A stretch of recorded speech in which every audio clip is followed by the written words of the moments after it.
Hi అండి, అందరూ ఎలా ఉన్నారు? నేనైతే చాలా బాగున్నాను. అండ్ ప్రెగ్నెన్సీ రిలేటెడ్ చాలా క్వశ్చన్స్ అడుగుతున్నారు చాలామంది.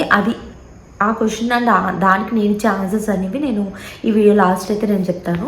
అండ్ ఈ వీడియోలోకి వచ్చేసేటప్పటికి నేను ఫేస్ చేసిన ఒక చిన్న ప్రాబ్లం అని చెప్పాలి, కానీ చూడడానికి మాత్రం ప్రెగ్నెంట్ లేడీస్కి పెద్దగా అనిపిస్తుంది. ఆ ప్రాబ్లం గురించి అయితే నేను చెప్దాం అనుకుంటున్నాను. అదే హెమరాయిడ్స్ అండి. దీన్నే పైల్స్ అని కూడా అంటారు. ఇది పైల్స్ నార్మల్గా వచ్చే పైల్స్ మీరు ఏమనుకుంటారు, జస్ట్ కనిపించేవి అని అనుకుంటారు. కనబడినవి కూడా ప్రెగ్నెన్సీలో ఫామ్ అవుతాయంట. మనం సిరప్స్ తీసుకుంటాం కదా, కాల్షియం, ఐరన్, ఈ సిరప్స్ అవన్నీ తీసుకుంటాం కదా, అవన్నీ తీసుకోవడం వల్ల కొంచెం ఏమైనా ఎక్స్ట్రా డిపాజిట్ అయితే కనుక ఇలా హెమరాయిడ్స్ అనేవి ఫామ్ అవుతాయంట. నాకు డాక్టర్ చెప్పారనమాట. సో ఏంటంటే నాకు జరిగింది ఏంటి అంటే 9th మంత్కి వచ్చేటప్పటికి నేను డెలివరీ కోసం అని చెప్పి అమ్మగారి దగ్గరికి వచ్చేసిన తర్వాత one fine day morning just వాష్రూమ్కి వెళ్ళానమాట. పొట్టికి వెళ్ళినప్పుడు కమ్మోడ్ నిండా అయితే బ్లడ్ వచ్చేసింది. నేను అంత అబ్జర్వ్ చేసుకోలేదులే, కానీ మొత్తం కంప్లీట్ అయ్యాక కింద చూస్తే కొంచెం బ్లడ్ కనిపించింది కమ్మోడ్ మీద. సరే ఇది నార్మల్గా ఉందేమో అని చెప్పి ఆ రోజు నేను దండి మీద ఆరేసిన డ్రెస్ కూడా అది కొంచెం రెడ్ కలర్లో ఉంది కదా, సో ఇది సేమ్ ఏమో అనుకున్నాను. కొంచెం డ్రెస్ ఇలా పిండాను, ఆ కలర్ ఈ కలర్ అని చెప్పి అనుకున్నాను. అది కాదు, బ్లీడింగ్ కాదని చెప్పి నేను కన్ఫర్మ్ చేసుకున్నాను, నేను చెక్ చేసుకుని. సో ఏంటంటే ప్రెగ్నెన్సీ లాస్ట్ మంత్కి వచ్చేటప్పటికి బ్లీడింగ్ అంటే మనం ఎక్స్పెక్ట్ చేసేది ఏంటంటే ఇంకా డెలివరీ అయిపోతుందేమో, ఆ బ్లీడింగ్ ఏమో అనుకుంటాము. సో నేను అది కాదని చెప్పి చెక్ చేసుకున్నాక సరే హ్యాపీగా అని చెప్పి మళ్ళీ నార్మల్ అయిపోయాను. మళ్ళీ నైట్ అరౌండ్ 10:30కి మోషన్లో మళ్ళీ ఫుల్ కమ్మౌడ్ మొత్తం బ్లడ్ అయితే నిండిపోయినప్పుడు నాకు ఇంకా చాలా కంగారు వచ్చి ఇంకా అమ్మని పిలిచి చూపించిన వెంటనే అమ్మ ఒకసారి చెక్ చేసుకో, అది నీకు మోషన్ నుంచి వస్తుందా లేకపోతే నీకు డెలివరీ అయ్యే ప్రాసెస్ అయితే ఒకసారి చెక్ చేసుకో, నీకు ఏమైనా పెయిన్స్ వస్తున్నాయి ఏంటా అన్నారు. అంటే నేను మళ్ళీ చెక్ చేసుకున్నాను, అది డెలివరీ అయ్యే ప్రాసెస్ కాదు, అది ఉమ్మనీరు అయితే కాదనమాట. సో ఏంటంటే మాకున్న ప్లస్ పాయింట్ ఏంటంటే మాది కమ్యూనిటీలో మా గేటెడ్ కమ్యూనిటీ అనమాట. మాకు ఫ్రంటే మా ఎదురు ఫ్లాట్లోనే డాక్టర్ గారు ఉండేవారు. సో డాక్టర్ గారు అంటే నేను డెలివరీ చేయించుకున్న డాక్టర్ గారు కాదు, ఆ టైంలో ఆ డాక్టర్ అయితే డెలివరీ చేస్తున్నారు అని మాకు తెలియదు అనమాట. ఎందుకంటే ఆ డాక్టర్ ఆస్ట్రేలియాలో 6 months, ఇక్కడ ఒక 6 months అలా అయితే ఉండేవారు. ఇక్కడ 6 months నా లక్ బట్టి ఆ ముందు 1 month ముందే వచ్చారంట. సో ఆ డాక్టర్ గారిని వెంటనే అమ్మ వెళ్ళి అడిగారనమాట కంగారు పడి, ఏంటండి ఇది ప్రాబ్లము అంటే నేను అమ్మకి చెప్పాను. అమ్మ వెళ్ళి డాక్టర్ గారు చెప్తేను లేదు ఇది ఏమి ఇబ్బంది కాదు, జస్ట్ పైల్స్ కింద లోపల వెయిన్స్ అనేవి కొంచెం వాస్తాయి, మోషన్ వెళ్ళినప్పుడు కొంచెం టైట్గా ఏమైనా అయినప్పుడు కొంచెం పగిలినట్టు వచ్చి బ్లడ్ కనిపిస్తుంది, ఇది నార్మల్గా 2-3 stools అయితే కంట్రోల్ అవుతుంది, మరీ కంట్రోల్ కాలేని సిచ్యువేషన్లో కంటిన్యూస్గా వస్తున్న సిచ్యువేషన్లో అయితే మీరు హాస్పిటల్కి వెళ్ళండి అని చెప్పి సజెస్ట్ చేశారు. నాకైతే చెప్పాను కదా, మార్నింగ్ అనిపించింది అండ్ ఈవినింగ్ అనిపించింది అండ్ అక్కడితో అయితే ఆగిపోయింది. పెయిన్ అనేది కూడా నాకేం రాలేదు. హైలైట్ ఏంటంటే నాకు ఎప్పుడూ మోషన్ ఇష్యూయే లేదనమాట. ఎందుకంటే నాకు ఉండే డైట్లో మొత్తం పీచు పదార్థాలు అండ్ మోషన్ ఫ్రీ అవ్వడానికి ఏముంటాయని చెప్పి అన్నీ రీసెర్చ్ చేసి మా హస్బెండ్ దగ్గర ఉన్నప్పుడు మా హస్బెండ్ మా అమ్మగారు కూడా ఫుల్ చూసి వేడి చేసేవి ఇవ్వకుండా అన్నీ చలవ చేసేవి అన్నీ చూసుకునేవారు అనమాట ఫుడ్లో. కానీ ఇది ఎలా వచ్చిందో కూడా తెలీదు. సో ఇదైతే చాలామంది ప్రెగ్నెంట్ లేడీస్లో చాలా కామన్గా జరుగుతుందనమాట. సో నాకు కూడా అలా జరిగిందనమాట. ఇలాంటి వాటిని చూసి అయితే ప్రెగ్నెంట్ లేడీస్ అయితే భయపడకండి. ఈ చిన్న విషయం అయితే నేను ఇవాళ షేర్ చేసుకుందాం అనుకున్నాను. అండ్ ఇంకా ప్రెగ్నెన్సీ రిలేటెడ్ క్వశ్చన్స్ వచ్చేటప్పటికి నన్ను కొంతమంది అడుగుతున్నారనమాట, అక్క స్టిచ్ ఇలాగా వేయాలి అంటున్నారు డాక్టర్, బట్ ఏంటంటే వేసుకోవచ్చా వేసుకోకూడదా అని చెప్పి నేను అందరికీ ఒకటే చెప్తున్నాను. డాక్టర్ గారు వేసుకోవాలి అని చెప్పినప్పుడు వాళ్ళకి అనిపించింది కాబట్టి చెప్పారు. మీ స్కానింగ్ ఫైండింగ్స్ బట్టి చూసి మీకు నమ్మకం లేకపోతే కనుక సెకండ్ ఒపీనియన్కి వెళ్ళైనా సరే మీరు చూసుకోవచ్చు అనమాట. ఒకే డాక్టర్ని ఫాలో అవ్వమని చెప్పము. అలా అని చెప్పి ఒకే డాక్టర్ని ఫాలో అయినా చక్కగా మీరు స్టిచ్ వేయించుకోవడం వల్ల నష్టం ఏముండదు.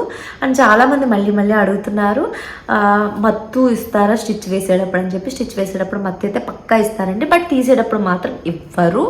అండ్ నీకెలా అయింది అని అడుగుతున్నారు. నాకు డెలివరీ టైంలో తీశారు స్టిచ్ అనమాట. సో నాది కంప్లీట్ డిఫరెంట్ స్టోరీ అదంతాని. అండ్ నెక్స్ట్ వచ్చేసేటప్పటికి మదర్స్ అడుగుతున్న క్వశ్చన్ ఇది, పీరియడ్స్ వచ్చినప్పుడు మిల్క్ ఇవ్వచ్చా? మా ఇంట్లో పీరియడ్స్ వచ్చినప్పుడు మిల్క్ ఇవ్వకూడదు అంటున్నారు బేబీస్కి అని చెప్పి. అది చాలా రాంగ్ ఎజంప్షన్ అండి. పీరియడ్స్ వచ్చినప్పుడు మిల్క్ ఇవ్వకూడదు మదర్స్, ఇలాంటివి అసలు ఎక్కడ లేవు, ఏ పురాణాల్లో కూడా లేవన్నమాట. ఇలాంటివి అసలు ఎక్కడ పెట్టుకోకండి. మీ పిల్లల కడుపును మాత్రం మార్చకండి. చక్కగా ఫీడింగ్ వస్తున్నప్పుడు ఫీడింగ్ ఇవ్వండి. ఎలాగో బాటిల్ మిల్క్ అయితే బాటిల్ మిల్క్ ఇస్తారు కదా, ఫీడింగ్ వచ్చేటట్టు ఫీడింగ్ ఇవ్వండి. అంతేగాని అది ఆపి ఆ 5 days ఇలాగా అలా అయితే అసలు ఉండదు. అండ్ నీకు స్టిచ్ వేశారు కదక్క, నువ్వు 9 month వచ్చిన తర్వాత నువ్వు ఏ కేర్ తీసుకున్నావు అని చెప్పి అందరూ అడుగుతున్నారు. మీరు చెప్తే నమ్మరు, నేను 9th month వచ్చిన తర్వాత నాకు స్టిచ్ వేశారు అనే విషయాన్ని కూడా నేను ఇంకా వదిలేశానండి. ఎందుకంటే 9th month స్టార్ట్ అయిన దగ్గర నుంచి మనకి ఏ టైంలో డెలివరీ అయినా పర్లేదు అన్నట్టు డాక్టర్ చెప్తారనమాట. సో 9th month స్టార్ట్ అయ్యాక నేను స్టిచ్ వేశారు అన్నది కూడా నేను వదిలేశాను. ఇంకా చక్కగా లైఫ్ని, ఆ ఫేజ్ని ఎంజాయ్ చేస్తామంటారు కదా, ఆ ఫేజ్ని ఎంజాయ్ చేశాను అనమాట. నేను 9th month అంతా నా ప్రెగ్నెన్సీ స్టేజ్ మొత్తం నేను ఎంజాయ్ చేస్తూనే వచ్చాను. 9th month అయితే ఫుల్గా ఎంజాయ్ చేశాను. 8th month వరకు ట్యాబ్లెట్స్ అవి మనం యూజ్ చేయడం ఇంటర్నల్గా, అండ్ చాలా క్లమ్జీగా ఉంటుంది, మనకి చిరాకుగా ఉంటుంది. కానీ 9th month వచ్చేటప్పటికి డాక్టర్స్ అన్నీ ఆపేయమంటారు, మనకి చాలా హ్యాపీగా ఉంటుంది. అదొక హ్యాపీనెస్ కదా, ఇంకా బేబీ వస్తుంది అని చెప్పి నేనైతే చక్కగా వాక్ చేసేదాన్ని, 1/2 hour దాకా వాక్ చేసేదాన్ని. నెక్స్ట్ వచ్చేసేటప్పటికి నాకు నచ్చినవన్నీ తినేదాన్ని, నచ్చిన పనులు చేసేదాన్ని. అంటే ఏంటంటే నాకు డీమార్ట్ వెళ్ళాలనిపించింది అనుకోండి, మెల్లగా ఆరామ్సే డీమార్ట్ వెళ్ళి మంచిగా షాపింగ్ చేసుకొని వచ్చేసేదాన్ని. సో ఏదైనా బట్టలు షాపింగ్ చేసుకోవాలంటే మెల్లగా వెళ్ళి వచ్చేసేదాన్ని అనమాట. ఎందుకంటే ఏమో అందరికీ ఎలా ఉంటుందో తెలియదు, కానీ నాకెప్పుడు నా బొజ్జ నాకెప్పుడు బరువు అనిపించలేదండి. రుద్రాంశ్ ఎప్పుడు నాకు బరువు అనిపించలేదు. నా పొట్ట ఎప్పుడు కూడా మీరు ఫొటోస్లో చూసినట్టయినా సరే 7th monthలో 6th month ఉన్నట్టు అలాగనమాట. ఫుల్గా నేను 9 months అయితే వీడు లేడు, ఫుల్గా 9th month వచ్చిన 10-12 daysకి అయితే పుట్టేశాడు. ఫుల్గా పొట్ట ఉన్నప్పుడు కూడా వీడు 7.5 months అలా అయితే ఉండేవాడు అనమాట రుద్రాంశ్. సో నాకు కూడా ఎక్కువ ఏం బరువు, నేను కూడా వెయిట్ గెయిన్ ఎక్కువ అవ్వలేదు, నేను ముందు నుంచి ఇలాగే ఉన్నాను బుజ్జిగా. సో డ్యూరింగ్ ప్రెగ్నెన్సీ కూడా ఇదే మెయింటైన్ అవుతూ వచ్చిందనమాట. ఫేస్లో కానీ చేంజెస్ అయితే నాకు అసలు ఎక్కువ ఎక్కడా లేదనమాట. సో నేనైతే అలా ఎంజాయ్ చేశాను.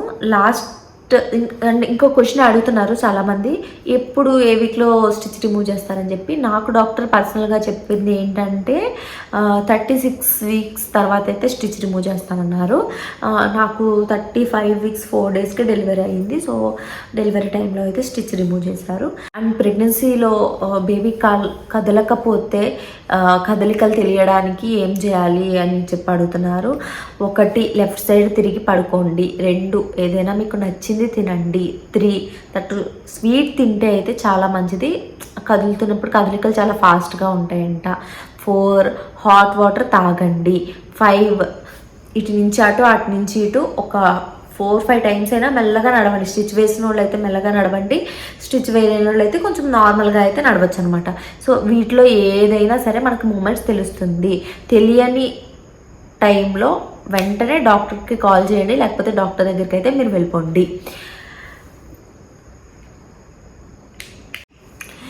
ఇదేంటి చెప్పిందని అనుకుంటారేమో, కానీ చాలామంది ఇంకా ఇంకా ఇంకా ఇంకా సేమ్ క్వశ్చన్స్కి ఆన్సర్స్ అడుగుతున్నారు.